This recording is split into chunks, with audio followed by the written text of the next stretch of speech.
Assalamualaikum warahmatullahi wabarakatuh.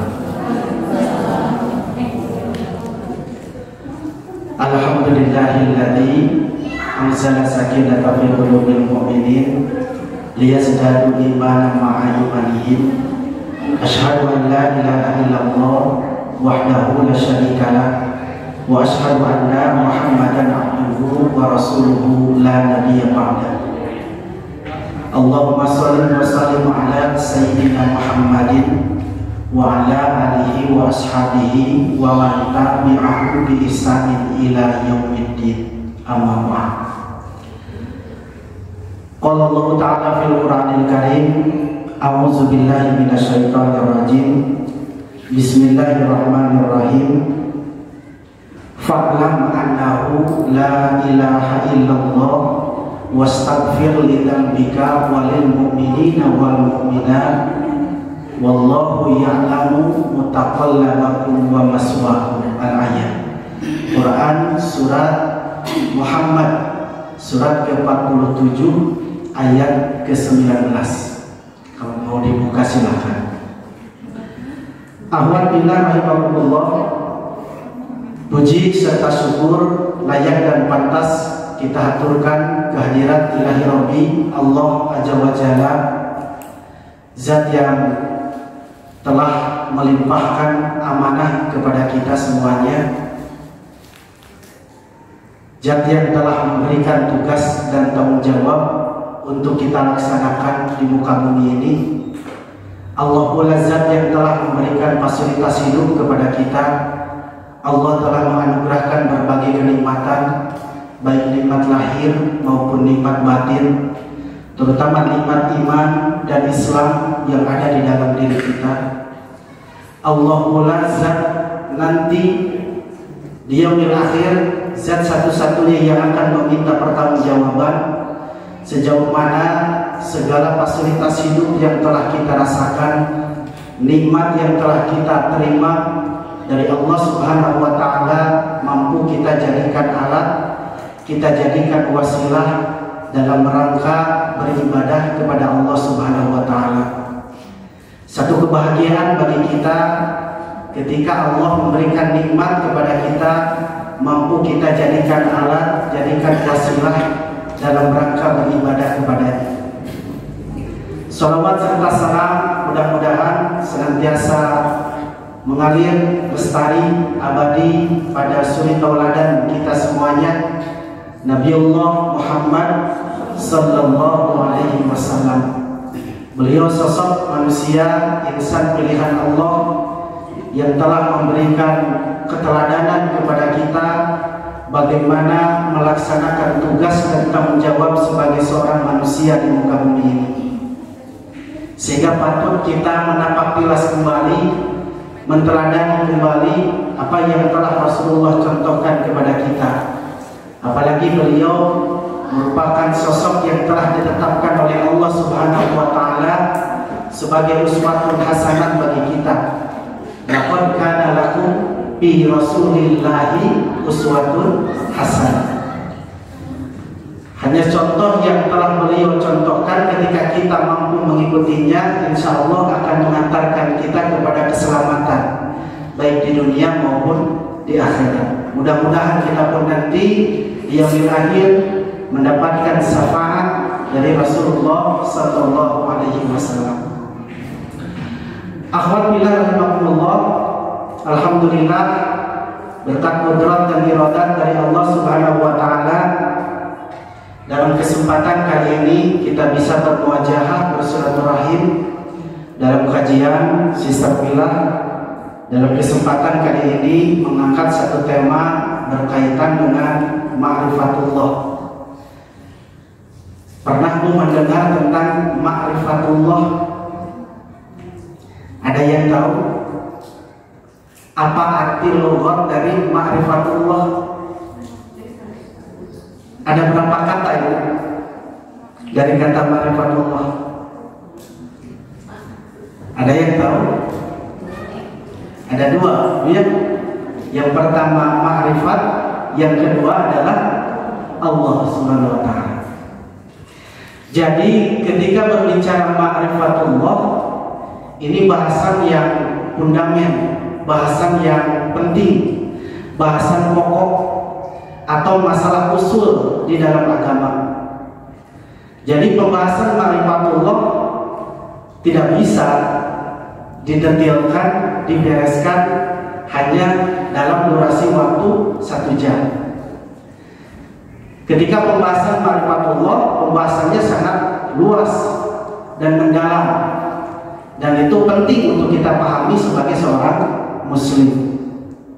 Sehingga mudah-mudahan dalam waktu yang singkat ini minimal saya mampu menyampaikan poin-poin penting yang nantinya menjadi fondasi pemahaman kita dalam rangka memahami tentang ma'rifatullah. Ketika berbicara ma'rifatullah, itu ada 2 kata. Yang pertama ma'rifat, arafa ya'rifu ma'rifatan. Tasrifnya seperti itu. Artinya apa? Mengenal. Siapa yang kita kenal? Allah Subhanahu wa ta'ala. Pertanyaannya, apa yang mesti kita kenal dari Allah? Sedangkan kita sampai umur sekian ini sudah beribadah kepada siapa, Bu? Kepada Allah. Kita melaksanakan syariat-syariat siapa? Allah. Tetapi kenapa bahasan ma'rifatullah ini merupakan satu bahasan yang perlu terus-menerus kita pahami, supaya ada peningkatan kualitas pemahaman dan pengamalan kita kaitannya dalam rangka melaksanakan tugas dan tanggung jawab kita kepada Allah Subhanahu wa ta'ala. Poin penting yang perlu kita kenal dari Allah Subhanahu wa ta'ala, yang pertama adalah kerububiyahan Allah Subhanahu wa ta'ala. Karena Allah Subhanahu wa ta'ala sebagai Rabb kita, alhamdulillahi rabbil alamin. Itu di surat pertama. Di surat terakhir Allah mengingatkan kita, qul a'udzu birabbin nas, bahwa Allah itu adalah Rabb-nya manusia. Di surat Al-Fatihah Allah menyebutkan bahwa Allah adalah pemilik sekalian alam. Allah ingatkan dari surat pertama, Allah ingatkan juga di surat terakhir, yaitu Quran surat An-Nas. Jadi yang pertama yang perlu kita kenal dari Allah Subhanahu wa ta'ala itu adalah kerububiyahan Allah Subhanahu wa ta'ala. Singkatnya, makna Allah sebagai Rabb kita itu apa? Yang pertama, Dia Al-Khaliq, yang telah menciptakan kita. Allah itu kuasa menciptakan dari yang tidak ada menjadi ada. Coba tantang manusia yang paling pintar, yang paling kuat di dunia ini, mampu nggak menciptakan dari yang tidak ada menjadi ada? Mikir atau ayat lagi pasti bingung. Allah tina ayat mampu nyiptakan jadi ada. Manusia mampu menciptakan mobil, pesawat terbang, hanya mampu merekayasa dari bahan-bahan yang sudah disediakan oleh Allah. Ada orang yang mampu menciptakan kapal terbang, mobil. Kalau bahan-bahannya tidak disediakan oleh Allah, tidak akan bisa. Jadi manusia tidak bisa menciptakan dari yang tidak ada menjadi ada. Tetapi manusia hanya mampu merekayasa dari apa yang telah diciptakan oleh Allah. Yang kedua, makna Allah sebagai Rabb adalah Al-Mudabbir. Allah itu pengatur dan pemelihara kehidupan kita sebagai manusia dan makhluk-makhluk Allah yang lainnya. Saya percepat saja, Bu, ya. Jadi makna Allah yang pertama, Allah sebagai Al-Khaliq, Allah sebagai Al-Mudabbir. Yang ketiga, Allah sebagai Ar-Razzaq. Allah itu sebagai sumber dan pengatur rezeki. Jadi kita diberikan rezeki, sumbernya itu dari mana? Dari Allah. Allah juga yang kuasa mengatur rezeki kita pada setiap bulannya misalkan, atau pada setiap harinya. Tidak ada manusia yang kuasa mengatur rezeki dirinya sendiri. Kalau manusia diberikan kewenangan mengatur rezekinya, hancur dunia ini. Bahaya jami anu miskin bu. Kami orang biasa ngatur rezeki orang yang Allah mengatur. Manusia hanya berikhtiar. Takdir rezeki yang dia dapatkan tetap Allah yang menentukan. Yang ketiga selanjutnya, Allah sebagai Al-Alim, Allah yang mengajarkan. Karena kita diciptakan oleh Allah malam yang tidak tahu apa. Kita bisa mengenal Allah Subhanahu wa taala, kita bisa menjalankan tugas dan tanggung jawab sebagai manusia kaitannya dalam rangka melaksanakan ketaatan kepada Allah. Itu karena hakikatnya Allah yang mengajarkan, memberikan hidayah kepada kita. Wasilahnya siapa? Guru. Bisa. Guru itu wasilah. Guru ngaos, guru di sekolah, dosen, itu wasilah. Tapi pada hakikatnya ilmu itu, sumber ilmu itu adalah Allah Al-Alim yang Maha mengajarkan kepada kita. Allah menciptakan kita malam yang kita tidak tahu apa-apa.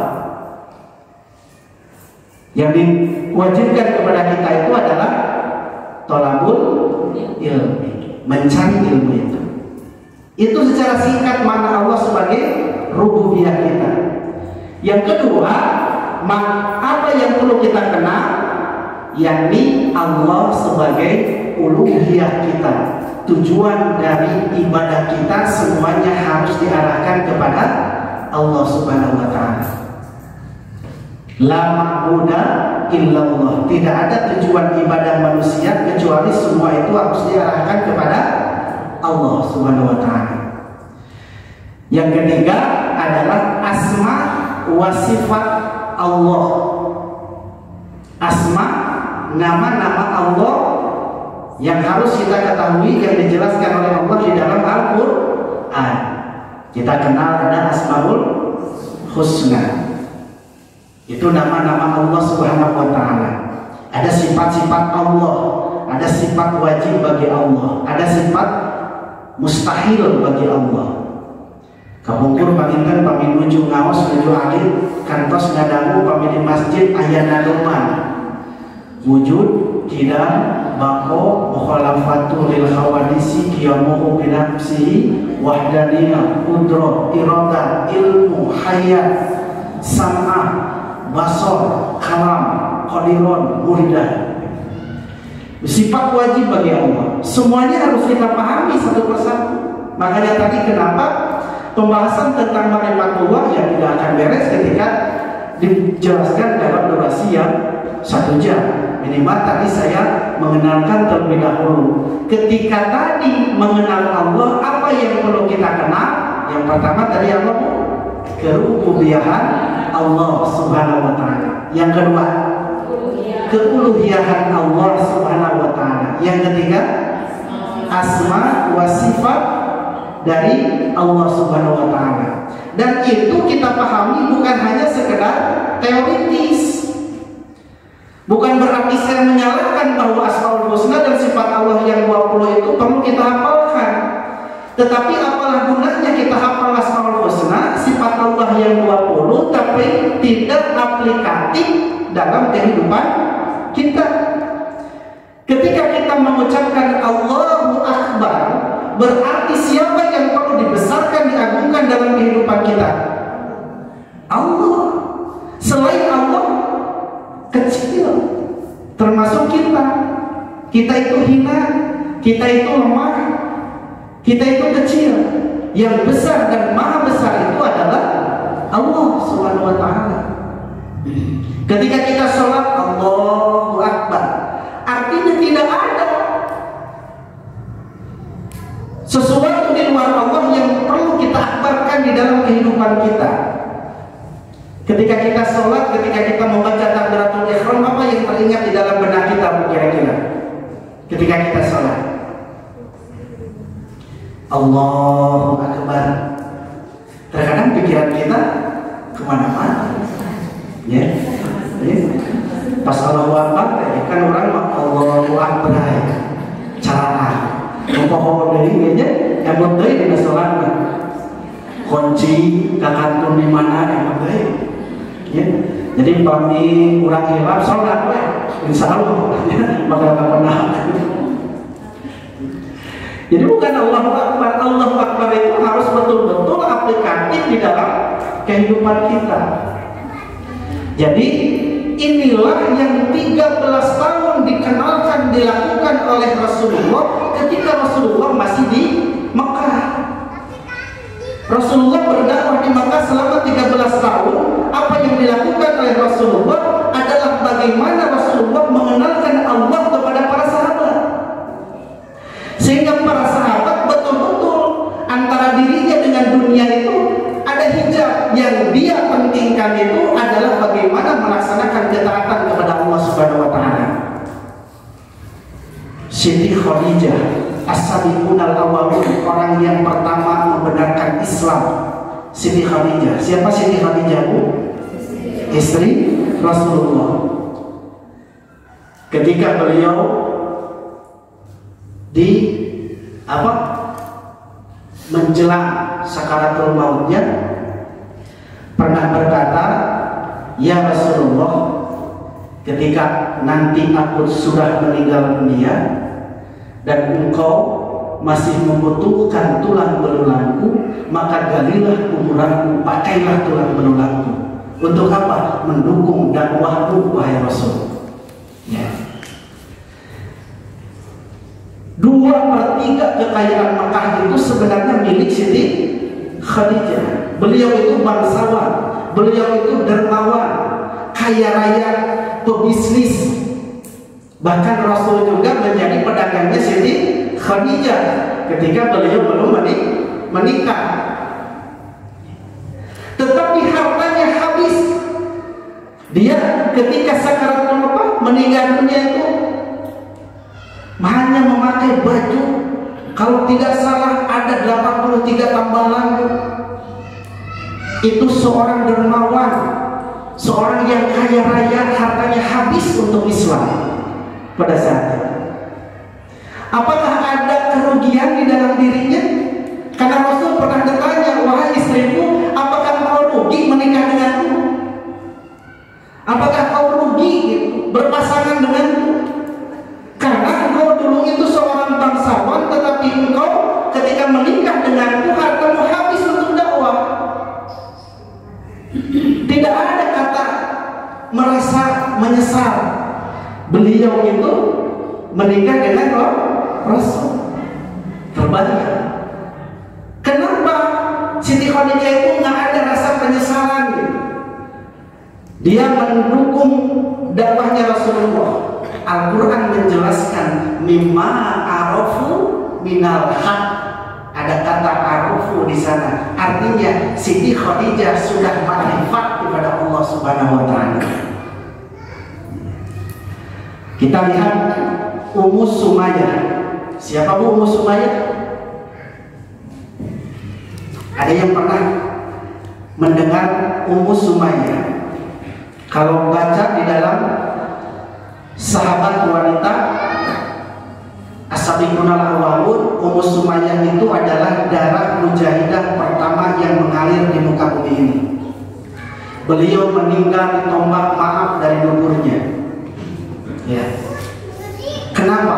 Karena Ummu Sumayyah ketahuan membenarkan dakwahnya Rasul. Ketika disiksa, bukan hanya dia saja disiksa, suaminya Amr itu sampai ditarik oleh 2 kuda yang besar sampai terputus tangannya. Anaknya Yasir disiksa juga.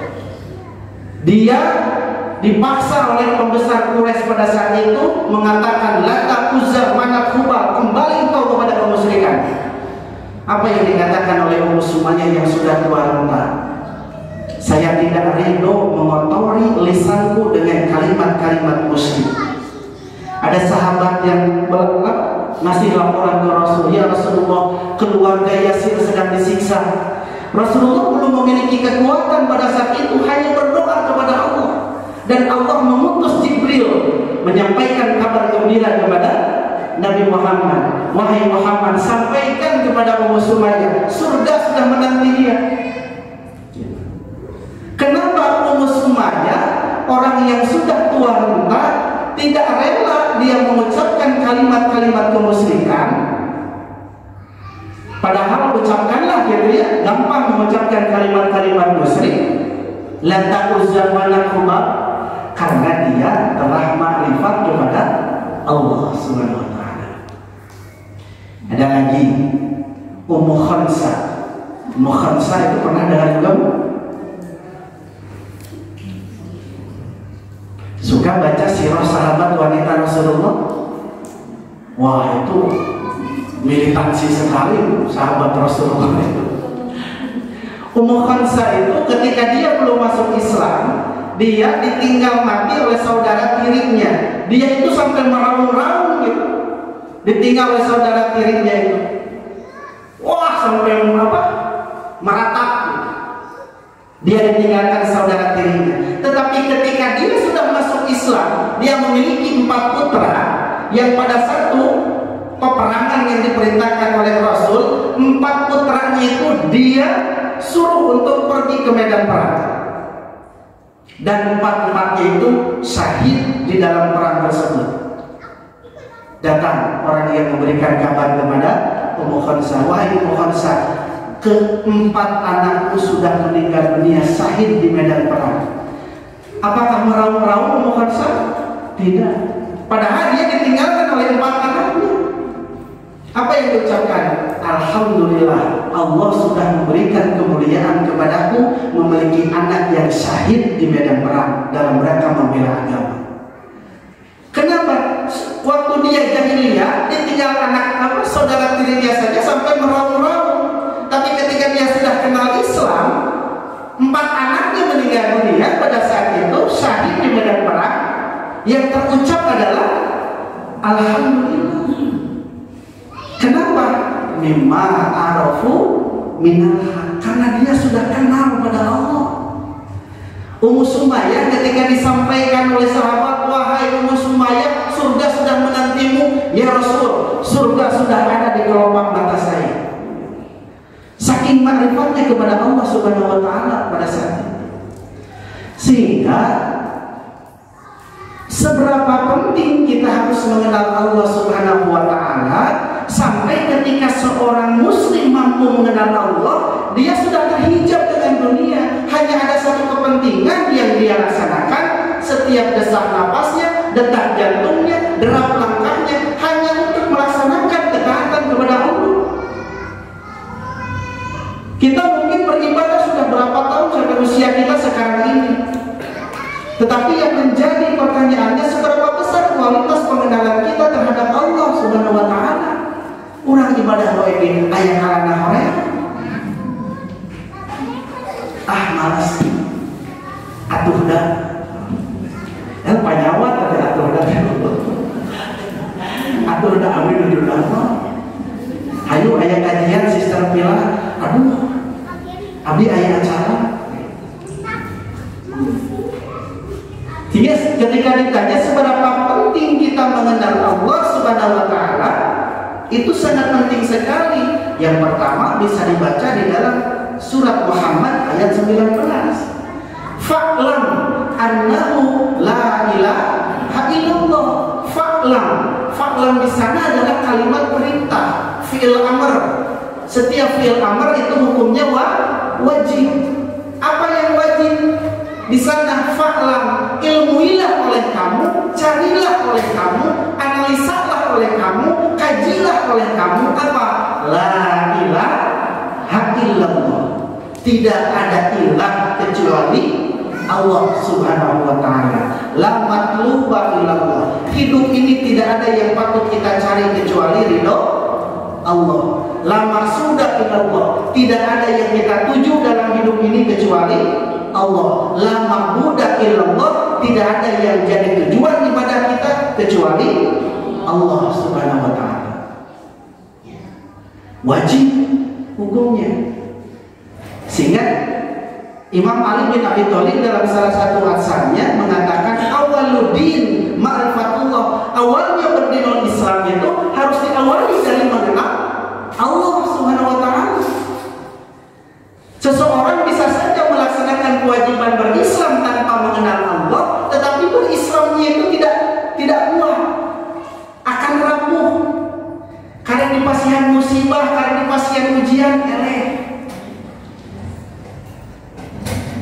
kita menjalankan ketaatan kepada Allah. Karena kita tidak akan dibiarkan mengaku beriman sebelum datang ujian kepada kita. Hasiban nasu ayatraku ayakulu amanah wa hum la yuftanun. Apakah kau akan dibiarkan mengaku beriman kepada Allah sedangkan ujian belum datang kepada? Kita dengan percaya diri mengatakan bahwa saya sudah beriman kepada Allah, saya sudah beriman kepada yaumil akhir, tapi coba membaca di dalam Al-Baqarah, wa minan nasi may yaqulu amanna billahi wa bil yaumil akhir wa hum biummih. Artinya ada orang yang mengaku beriman kepada Allah, mengaku beriman kepada yaumil akhir, tapi kata Allah sesungguhnya engkau itu belum beriman. Sehingga penting sekali landasan dalilnya tadi 47 ayat 19. Bahkan Ibnu Ruslan di dalam Nadom Zubatnya mengatakan awalu wajibin, awal kewajiban alal insan atas seluruh manusia adalah ma'rifatu billahi bistiqoni, makrifat kepada Allah dengan penuh keyakinan. Kabayang Bu, bahasana awalu wajibin. Awal kewajiban yang harus dibereskan oleh manusia adalah mengenal Allah Subhanahu wa ta'ala. Kebayang Rasulullah itu berdakwah 23 tahun sampai beliau dari mulai diangkat menjadi nabi dan rasul sampai beliau meninggal dunia. Di Mekah 13 tahun, di Madinah 10 tahun. Ayat-ayat yang turun ketika di Makkiyah, makanya ada ayat Makkiyah, itu ayat yang berkaitan dengan akidah dan akhlak. Ayat hukum itu hanya turun ketika Rasulullah di Madinah.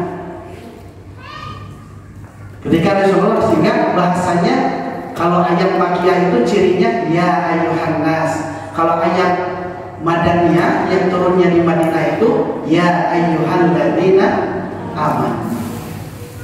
Itu yang ditanamkan oleh Rasulullah. Sehingga dalil itu memberikan satu penjelasan kepada kita bahwa pentingnya kita mengenal Allah Subhanahu wa taala. Awal wajibin alal insan ma'rifatu billahi bistiqoni. Pertanyaan selanjutnya, kalau mengenal Allah itu penting, bagaimana caranya kita mengenal Allah? Pamianya patarosan gitu, walarangan kita naon. Allah sifatnya gaib, sedangkan kita makhluk nyata, makhluk syahadat. Bagaimana cara kita mengenal Allah Subhanahu wa ta'ala? Ada yang tahu? Bagaimana cara kita mengenal Allah Subhanahu wa ta'ala? Rasulullah Shallallahu alaihi wasallam teladan kita memberikan keterangan di dalam hadisnya. Mungkin kita juga sering mendengar hadis ini, tafakkaru fi khalqillah wa la tatafakkaru fi dzatillah. Jadi dalam rangka mengenal Allah Subhanahu wa taala, Rasul memberikan batasan dan fokus kepada kita. Batasinya apa?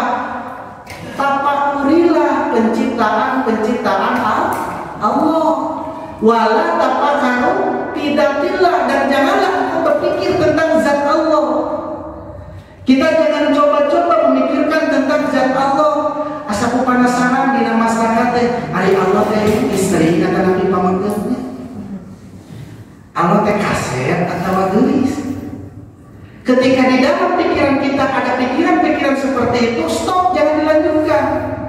Kata Rasul, engkau harus berlindung kepada Allah Subhanahu wa taala, karena waswas seperti itu adalah bisikan dari setan. Setan itu ketika berbicara menggoda manusia, pertama dia itu bertanya, siapa memintakan langit jeung bumi teh? Kawalar Allah. Ada yang memintakan Allah saha? Nah, pertanyaan itu ketika tidak dihentikan, itu akan terus dan tidak akan sampai kepada satu kesimpulan. Jadi Rasulullah memberikan batasan dalam rangka mengenal Allah Subhanahu wa taala itu, yang harus kita pikirkan, yang harus kita tafakuri itu adalah cukup penciptaan Allah. Janganlah engkau mencoba memikirkan tentang zat Allah Subhanahu wa Satu, caranya mengenal Allah Subhanahu wa Ta'ala adalah dengan bertafakur, mentafakuri penciptaan-penciptaan Allah Subhanahu wa Ta'ala. Bahkan di redaksi lain mengatakan tafakaru fi ayatillah, berpikirlah kamu tentang ayat-ayat Allah Subhanahu wa Ta'ala, karena seluruh makhluk itu adalah ayat-ayat Allah. Apa artinya ayat Allah itu? Tanda-tanda kekuasaan Allah Subhanahu wa Ta'ala. Kalau ditanya ayat Allah yang harus kita baca dalam rangka mengenal Allah, apa saja? Kira-kira mengenal Allah wajib. Caranya dengan membaca mentafakuri ayat Allah. Ayat Allah itu kumaha wae bentuknya. Al-Quran ayat Allah sana semua. Ayat Allah itu ayat qauliyah dari Allah. Yang pertama, ayat yang menjadi wasilah kita mengenal Allah Subhanahu wa Ta'ala itu adalah ayat qauliyah, yakni Al-Quran. Karena Al-Quran itu adalah firman Allah Subhanahu wa Ta'ala. Yang kedua, ada di dalam Quran surat 41 ayat 53. Sanurihim ayatina fil afaqi wa fi anfusihim hatta yatabayyana lahum annahul haq. Akan aku perlihatkan kepadamu ayat-ayat kami, kata Allah. Apa? Afaqiyah, ayat yang berupa alam semesta. Planet beredar di garis edarnya tepat tubuh. Kata planet bumi, Merkurius, Venus, Jupiter, juga Pluto beredar di garis edarnya, tidak bertabrakan. Setiap hari meteor itu akan datang menyerbu bumi, tapi hancur di atmosfernya bumi. Terbit matahari dari timur, tenggelam dari barat. Hanya Allah yang memiliki kekuasaan mengatur itu. Tunggu boraah ke timur ke barat, mungkin hiji waktu Allah kawasa nerbitkeun matahari tiba di barat. Bergantinya siang dan malam, kedah ditapakuran ku urang teh nah aya makhluk anu mampu ngatur eta. Afalam yasiru kaifa kana aqibatul mukadzibin. Jadi ketika kita pikirkan, kita baca, jadi ayat Al-Fatihah itu ayat yang berupa alam semesta. Jadi ayat fenomena banjir, ayat Al-Fatihah kena dianus, kena dibaca, kena ditapakuran. Fenomena tsunami misalkan, gempa bumi, gunung meletus, itu ayat Al-Fatihah dari Allah Subhanahu wa Ta'ala yang perlu kita baca. Ayat gempa bumi, ayat gunung meletus, perlu kita baca oleh kita. Kenapa terjadi itu? Nah, Allah masih yang bencana di sini sih kan untuk ayat apa? Yang membagian orang Banjaran banjir, mungkin orang Cirebon banjir. Apakah seperti itu? Sehingga di dalam Al-Quran, dohar al-pasar fil bahri wal bahri bima kasabat aydinnas, terjadinya kerusakan di bumi di lautan itu akibat ulah tangan manusia. Berarti ayat kelakuan manusia lah menjadi wasilah Allah menurunkan bencana. Kudu tepi kadinya jalma iman mah nalika anjeunna melihat fenomena alam. Di Kapungkur tahun 2004 punya tsunami di Aceh kan ratusan ribu kadang-kadang menghancurkan nanti. Yang jadi pertanyaan, kamu Aceh keseram di Mekah, bayangin. Kenapa Allah memberikan bencana seperti itu? Pasti ada kelakuan manusia anu salah. Anu tos lempar tina jalan Allah Subhanahu wa Ta'ala. Karena Allah memberikan bencana itu pasti ada latar belakangnya yang melatar belakangi. Sanurihim ayatina fil afaqi wa fi anfusihim. Nah, yang ketiga, ayat Allah yang perlu kita baca itu adalah ayat yang berhubungan dengan diri kita sendiri. Kita itu siapa? Manusia. Jadi ada 3 ayat yang menjadi wasilah kita dalam rangka mengenal Allah, yakni mentafakuri Yang pertama ayat Al-Faqiyah, ya Bu ya. Al-Faqiyah ayat yang berhubungan dengan alam semesta. Yang kedua ayat Anfusiyah, ayat yang berhubungan dengan diri kita sebagai manusia. Yang ketiga adalah ayat Qauliyah, ayat yang berhubungan dengan Al-Quran. Itu ayat yang perlu kita baca. Pamikana ayat Al-Faqiyah sareng Anfusiyah bahasana tafakkur. Pamikana Quran bahasana tadabbur. Afala yatadabbaruna al-Quran. Jadi lepas pada ayat bahasa hayulah kurang tadabbur alam. Tepat nama hayulah kurang tafakur alam. Dan tadabbur mah objekna Quran. Paminta tafakur objekna ayat Al-Faqiyah dan ayat Anfusiyah. Dalam rangka membaca 3 ayat Allah Subhanahu wa Ta'ala itu, maka Al-Quran harus dijadikan landasan. Artinya apa?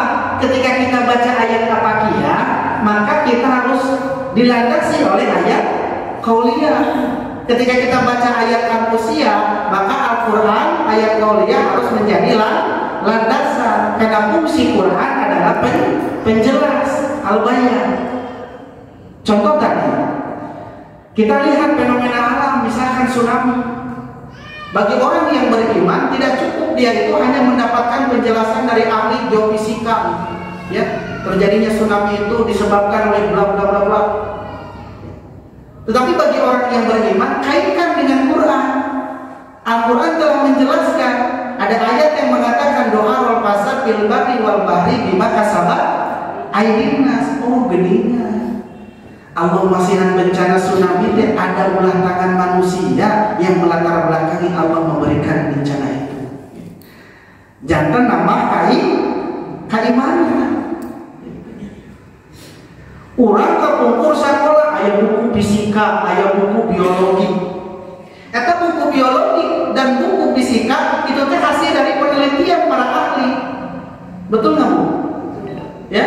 Jadi buku fisika, jadi buku biologi ilmu yang mempelajari tentang makhluk hidup, mulai dari hewan sampai manusia. Tapi kan lebet-lebetan jeroan hewan teh diketahui paru-paru, insan dan lain sebagainya. Itu mereka meneliti, yang mereka baca sebenarnya ayat Allah, tapi karena mereka tidak melandasinya dengan Quran, tidak menghasilkan hidayah. Ngerti nggak Bu? Jadi membaca ayat Allah, Al-Faqiyah dan Anfusiyah itu, Al-Quran itu harus dijadikan landasan. Kenapa harus dilandasi oleh Quran? Supaya menghasilkan hidayah, nambih keimanan ke Allah Subhanahu wa Ta'ala. Ada seorang ahli bedah dari Prancis, ditugaskan oleh Prancis, oleh negaranya, membantu Mesir untuk meneliti muminya Fir'aun.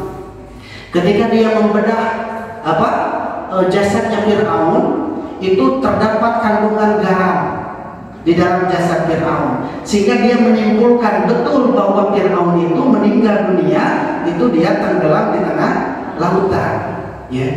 Dan yang jadi herannya, dia kenapa jasad Fir'aun itu berbeda dengan jasad yang lainnya, sudah hancur tapi jasad Fir'aun masih berbeda, masih utuh, ya, walaupun ya sudah keriput-keriput, yang kedah antos hancur ya gitu. Akhirnya dia berbincang dengan ilmuwan muslim, menyampaikan di dalam Quran surat Yunus, Allah berfirman bahwa Allah sengaja menyelamatkan jasadnya Fir'aun sebagai pelajaran bagi orang-orang yang datang sesudah kamu.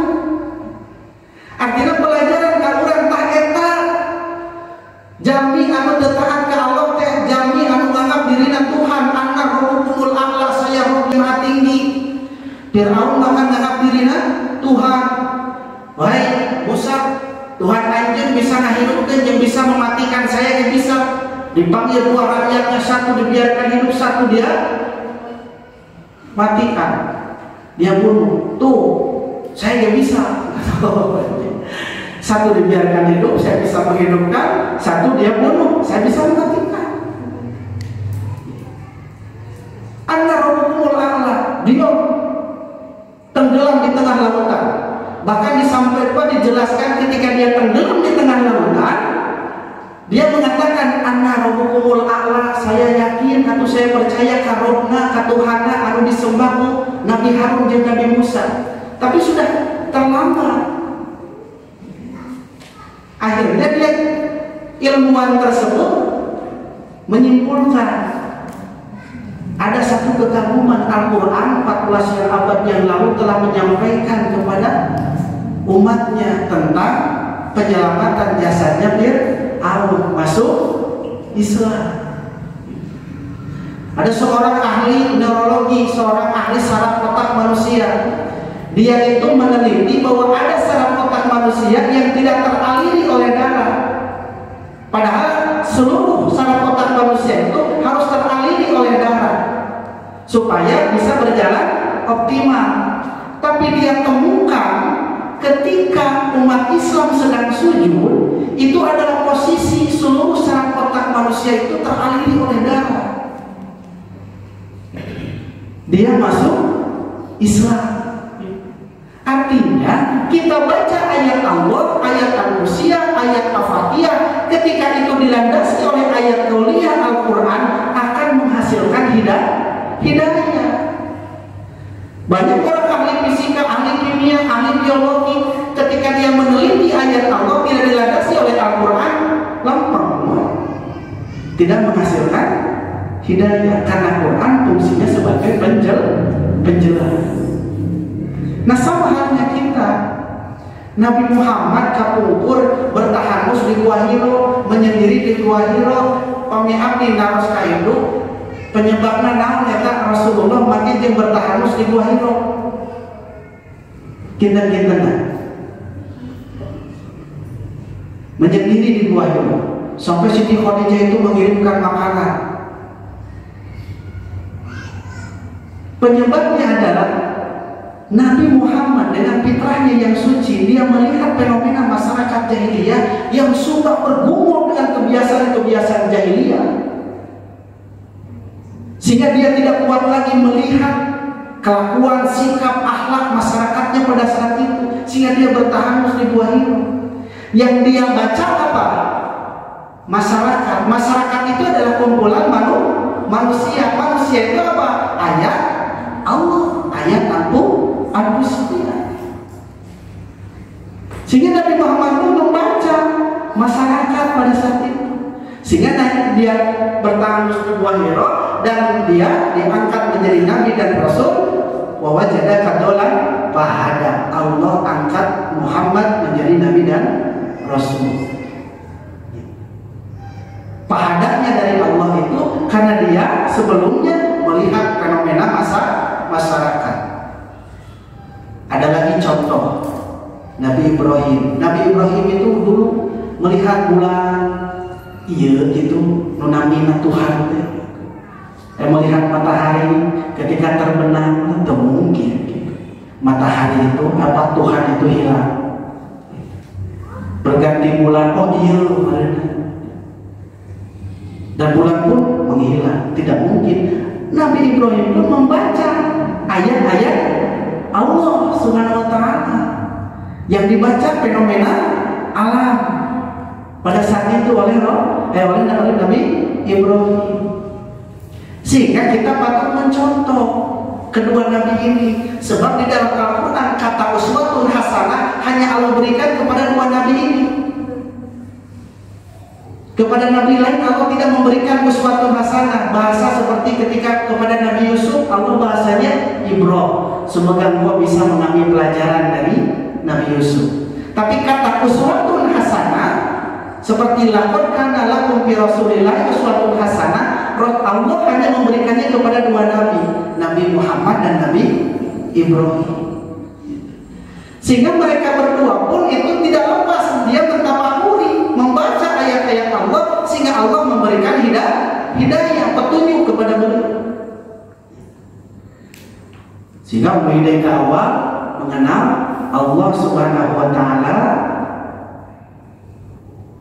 Itu hukumnya wajib. Caranya dengan membaca ayat-ayat Allah. Ayat Allah yang kita baca adalah ayat qauliyah, ayat anfusiyah, ayat afaqiyah. Dari ketiga ayat Allah Subhanahu wa taala ini, maka dahulukanlah kita membaca ayat yang berhubungan dengan diri kita sebagai manusia. Karena kita itu subjek sekaligus objek di dalam kehidupan ini. Kita manusia mengkaji tentang diri kita sebagai manusia, karena kita merupakan ayat anfusia dari Allah Subhanahu wa taala. Untuk apa? Supaya kita kenal hakikat diri kita, tahu tugas dan tanggung jawab apa yang harus kita lakukan hidup di dunia ini. Bagaimana caranya kita mengenali diri kita? Apakah ada landasannya yang harus kita dahulukan? Itu adalah membaca diri kita sebagai manusia? Ada. Yang pertama, Quran surat Al-Alaq ayat 1-5. Iqra, bacalah. Iqra bismi rabbikal ladzi khalaq, khalaqal insana min 'alaq. Itu sudah berbicara tentang penciptaan manusia. Terus ada lagi Asal Ali bin Abi Thalib, man arafa nafsahu faqad arafa rabbahu. Barang siapa yang kenal terhadap dirinya, maka dia akan kenal terhadap Allah Subhanahu wa taala. Jadi ayat contohnya dina tilu ayat eta teh anu kedah pertama kali kita baca bereskan itu adalah ayat yang berhubungan dengan diri kita sebagai manusia. Coba tanyakan saja kepada diri kita sebagai manusia. Pami abdi naros saha ari urang teh walakana naon? Abdi leuwih sanes. Abdi neneng sanes. Pami aya pertanyaan saha ari diri urang teh.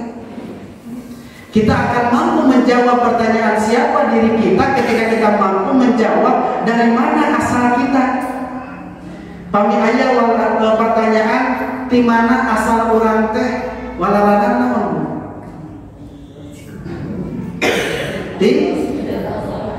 Di mana Bu? Ari asal ibu teh di mana?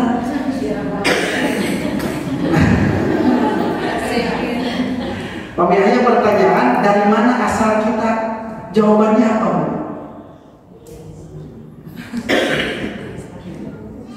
Yes Bu, udah mau dibalik apa? Ya? Dari mana asal kita? Kira-kira jawabannya apa? Dari mana asal kita? Si ibu nih asal-asal ibu. Panitia ibu kan dari pasien hadiah sih kan? Kalau ada pertanyaan dari mana asal kita, jawabannya apa? Ini menanyakan tentang proses penciptaan diri kita sebagai manusia. Bahwa kita itu diciptakan oleh Allah dari tanah. Cingkumaha dari tanah nanti. Nah tanah lihat yang melek-melek, yang masakana, panganganna, ya nanti sampai anak. Nah seperti itu. Tidak. Al-Quran membahasakan laqad khalaqnal insana min sulalatin min tin, tina saripati tanah, dan diciptakan langsung tina tanah Nabi Adam. Urang mah diciptakan ada tina saripati tanah. Urang nuang sangu, ai sangu di mana hakikatna? Tanah. Ibu nuang bala-bala hakikatna di mana? Ayam kol, ayam tarik buah, ayam wortel, ada memang nuangna daging, ayam daging nuangna naon, jukut tidak naon, tidak tahu. Ya. Jadi maksud dari saripati tanah itu kita mengkonsumsi makanan, ya, sehingga dari makanan yang kita konsumsi itu di laki-laki menghasilkan sperma, di seorang wanita menghasilkan sel telur. Ketika itu berhubungan melalui proses akad nikah akan menghasilkan terjadi proses pembuahan. Sehingga dalam hadis itu dari sulalah menjadi Dari nutfah menjadi alaqah segumpal darah, dari alaqah menjadi mudghah segumpal daging. Allah berikan idhomah tulang berulang, Allah bungkus lagi kita itu dengan daging. Kalau kan akhor kubrang ke alam dunia, kurang segini. Itu prosesnya. Nah, yang menjalankan proses itu semua, apakah ada campur tangan manusia? Cing, di mana campur tangan manusia kalau ada? Berarti siapa yang menjalankan proses penciptaan diri kita sebagai manusia? Kalau bukan manusia. Jadi ada zat yang memiliki kekuasaan mengatur menjalankan proses penciptaan manusia. Orang mah gubrak ke alam dunia, wajah orang siga kiri kita bisa ngawal. Bu, kabayang ke bu, lamun ku Allah berarti pasihan kekuasaan tiasa nawa. Karasek dengan nulis siga Mal tos sholat ngadoa ya Allah, ya abdi pangamu abdi cing mancung ke sakit deui. Kirang keneh yang kurang kali abdi aduh kulitna ada bodaskeun saeutik mah. Tapi kalau bisa nawar udah nawar. Artinya kita terlahir seperti ini saja kita tidak kuasa melawan itu. Makanya Allah Maha Adil, Allah Maha Nilai teh sanes tina bentuk rupa jasana, tapi Allah Maha Nilai teh tina bentuk rupa hate urang. Inna akramakum indallahi atqakum. Kabayang atuh nu ka surga nu geus sumpung. Anjeun mah da goreng neraka wae. Ya, adil Allah. Sehingga ketika Allah menciptakan kita, Allah menilai manusia itu dari bentuk rupa hatinya, bukan dari jasadnya, karena jasad kurang sehingga ia jadi tulang. Geus katantosan di Allah urang teu bisa nawar. Urang misalkan ibu kapungkur ngalahirkeun putrana kan dugi ka 8 bulan. Da pamitiasa naos saminggu we ya Allah. Tahu sadinten ge gitu. Pamitiasa nawar. Ya, dari ibu kan bu, laras bu. Ya tapi mah acan kantor. Ibu nu ngaraskeun menuju hamil teh kumaha? Tong dugi ka nyeri gitu, menuju ngalahirkeun teh kan kami mah kitu. Ayo teh siga nyingsri gitu. Nah, kayak keluar. Ya, itu tuh kudu mules lah, tuh kudu kumaha. Aya nu tos salapan sasi ngadaguan teh hayang poe ieu can keluar wae. Dokter geus dipapai. Itu dokter kandungan teh. Tidak, karena Allah yang menentukan. Biasana lumrahna 8 bulan 4 bulan geus kaluar. 7 bulan geus kaluar. Ayo prematur teh. Allah yang menentukan. Sehingga ketika kita tidak kuasa pada proses penciptaan diri kita, timbul satu kesimpulan, oh berarti ulang tejan anu diciptakan ku Allah. Allah lah yang memiliki kekuasaan, kebenaran, kekuatan menciptakan. Berarti kita memakhluk Allah.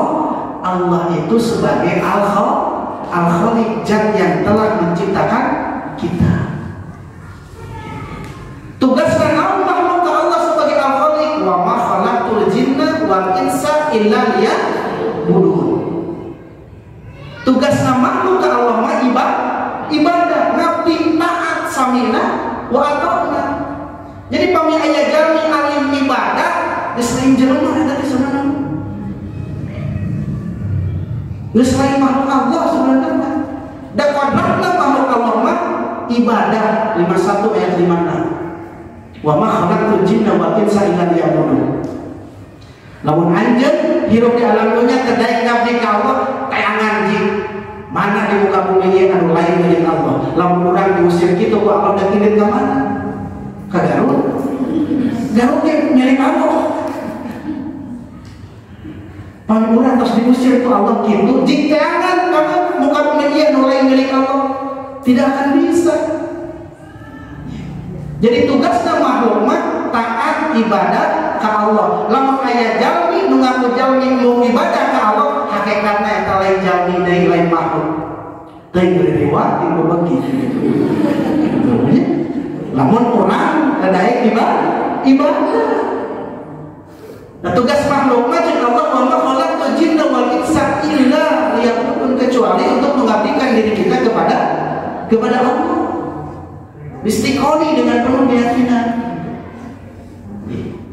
Sehingga kawal tadi pertanyaan kayak kita, siapa diri kita? Oh, kita itu makhluk Allah. Dari mana asal kita? Dari Allah. Wasilahnya min sulalatin min tin. Ya? Terus karena tadi tina sulalah jadi nutfah 40 hari. Nutfah ke alaqah 40 hari. Alaqah ke mudghah 40 hari. Ketika 120 hari jasad penciptaan dari kita di rahim ibu kita, wa nafakha fihi min ruhi, Allah meniupkan ruh. Mulai karasa ibu pamingano 4 bulan karasa gerak bayi, karena Allah telah menurunkan ruh, memberikan ruh. Tidak kuasa kita itu. Kita berkedip, kita bernapas, yang mengatur itu semua adalah Allah.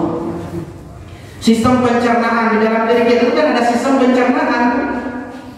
Ya, kita makan bala-bala, misalkan keluar bala-bala itu, siapa yang menjalankan sistem pencernaan itu? Adalah Allah. Allah yang mengatur itu. Sahab lamun ayah jami gitu, anu menganggap dirinya jengker gitu, sabandung jengker sabandung gitu, cing bisa ngelawan mencret. Ayah tidak bisa ngelawan mencret. Jago kamu kesan pada kesan letih. Tidak kuasa. Itu bukti kemakhlukan kita kepada Allah Subhanahu wa taala.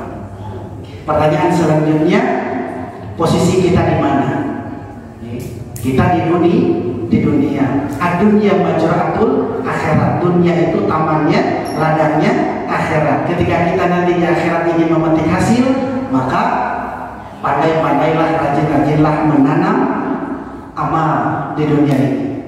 Karena kita nanti akan kembali kepada Allah. Inna lillahi wa inna ilaihi raji'un. Kita asalnya dari Allah, akan kembali kepada Allah untuk mempertanggungjawabkan amaliyah yang kita lakukan selama kita hidup di dunia ini. Ya, karena waktunya sudah terbatas, ya. Jadi ya dibatasi saja di rumah ini. Artinya saya simpulkan, kenapa kita penting mengenal Allah Subhanahu wa taala? Karena kita bisa tahu akan tugas dan tanggung jawab apa yang perlu kita lakukan di dunia ini ketika kita mampu mengenal Allah Subhanahu wa taala. Bagaimana cara kita mengenal Allah? Rajin-rajinlah bertafakur terhadap penciptaan Allah Subhanahu wa taala. Pertama kali yang harus diprioritaskan ayat Allah yang perlu kita baca adalah ayat yang berhubungan dengan diri kita. Maka sosok kamu mancing pintar mengaji diri, pintar membaca diri kita sendiri. Kita bertafakur akan menghasilkan tazakur, ya. Tazakur itu apa? Ingat pada Allah Subhanahu wa taala. Nantinya kita mampu bertasyakur dalam hidup ini, melaksanakan ketaatan kepada Allah Subhanahu wa taala. Itu yang merupakan tugas dan tanggung jawab kita hidup di dunia ini. Walaupun belum tuntas pembahasan kita tentang Ma'rifatullah, karena ini dibatasi oleh waktu, mungkin itu saja yang bisa saya sampaikan. Walaupun singkat, tapi mudah-mudahan fondasi-fondasi pemahaman berkaitan dengan Ma'rifatullah minimal ayat-ayatnya adalah ibunya.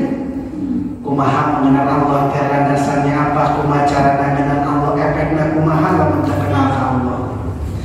Dengan itu kita pahami, ya mudah-mudahan bisa lebih menggali lebih dalam tentang Ma'rifatullah, pengenalan diri kita kepada Allah Subhanahu wa taala. Mungkin itu saja yang dapat saya sampaikan. Benarnya datang dari Allah, salahnya datang dari saya pribadi. Fattaqullaha mastata'tum billahi fisabilillah. Wassalamualaikum warahmatullahi wabarakatuh.